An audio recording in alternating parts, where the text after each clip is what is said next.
Hello people, hope you all are doing well. आज हम लोग बात करेंगे section 10 of civil procedure code के बारे में। सेक्शन 10 हमें बताता है स्टे ऑफ सूट के बारे में, जिसे हम लोग रेस सब जुडिस नाम से भी जानते हैं। इसका मतलब ये है कि once the suit is filed in one court, एक सूट अगर किसी कोर्ट में फाइल कर दिया गया है and that suit is pending, और वो जो सूट है वो भी पेंडिंग है, यानी कि अभी उस सूट के ऊपर कोई भी जजमेंट नहीं आया है, then we can not file same suit with same subject matter in other court to solve the matter. तो हम लोग उस सेम सूट को, वही सेम सब्जेक्ट मैटर का सूट दूसरे कोर्ट में फाइल नहीं कर सकते हैं।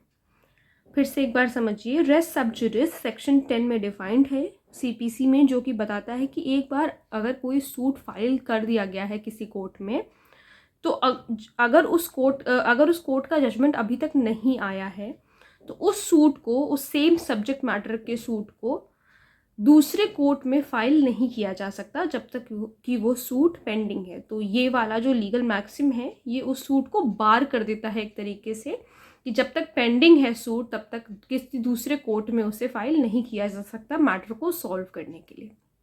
ऑब्जेक्टिव क्या है इसके पीछे, ऐसा क्यों कहा गया कि अगर मैटर पेंडिंग है तो वो दूसरे कोर्ट में फाइल नहीं हो सकता?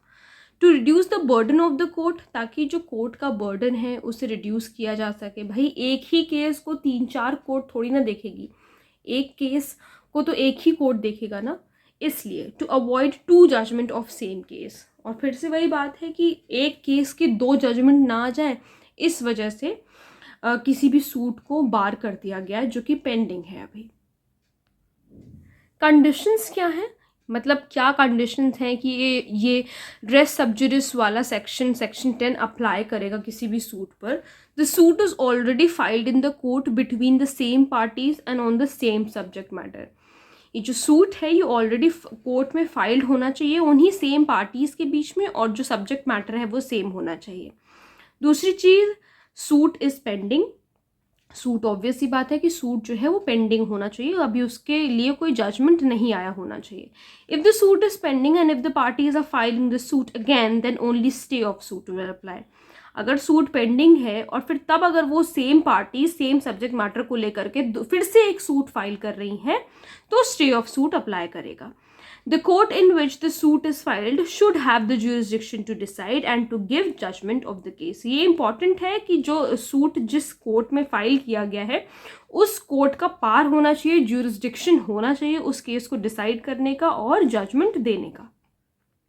Case filed in foreign court which is pending, अगर फॉरेन कोर्ट में कोई केस फाइल किया गया है, ठीक है, और वो पेंडिंग है, तो parties can file case in India again. तो पार्टीज जो हैं वो इंडिया में केस दोबारा से फाइल कर सकती हैं उन सेम पार्टीज के बीच में ऑब्वियसली, और वो जो सेम सब्जेक्ट मैटर है, तब स्टे ऑफ सूट अप्लाई नहीं करेगा। अगर फॉरेन कोर्ट का जजमेंट अभी तक नहीं आया है, केस पेंडिंग है, तो इंडिया में दोबारा केस फाइल हो सकता है। सेक्शन 10 का एक केस है Anurag and company and others versus additional district जज and others. Court said that stay of suit is important.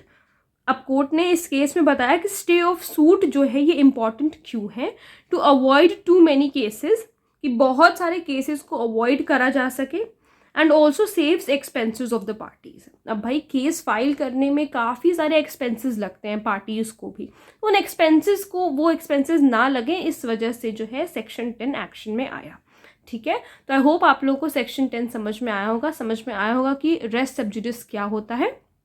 अगर कोई प्रॉब्लम है तो please let me know in the comment section, और अगर आप लोग किसी टॉपिक पे वीडियो देखना चाहते हैं तो वो भी प्लीज़ मुझे ज़रूर बताइएगा। Thank you so much.